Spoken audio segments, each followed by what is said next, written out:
వైఎస్ఆర్సీపీ పార్టీని గెలిపేయాలని కూడా చెప్తా ఉన్నాను. అందరినీ కూడా కోరుతా ఉన్నాను. ఇంకా ముగిసే ముందు నేను అందరు కూడా చెప్తా ఉన్నాను, ప్రతి ఒక్కరు ఇప్పుడు ఫేస్బుక్ లో సోషల్ మీడియాలో అందరు చూస్తా ఉన్నారు, న్యూస్ ఛానల్స్ లో కూడా వాళ్ళు వచ్చి చేస్తాను మేము కండక్ట్ చేస్తామని కొంతమంది చెప్తున్నారు, కొంతమంది ఏమో తప్పుడు ప్రచారం చేస్తా ఉన్నారు. వాళ్ళందరిది పట్టించుకోద్దండి. మనకి ఎవరు ఏమీ లేదు.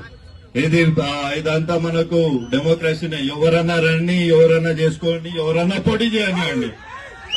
నేను మాత్రం ఇక్కడ నుంచి కట్టుగల పుట్టింది ఇక్కడే, పెరిగింది ఇక్కడే. చెన్నకేశ్వరరెడ్డి మనవాడిని ఇక్కడ. ఎవరికి పెట్టరా, ఎవరికి నచ్చిన వాళ్ళు చేసుకోండి. మనం అందరం 2029లో వైఎస్ఆర్సీపీ పార్టీ నిలబెట్టాలని థ్యాంక్ యూ.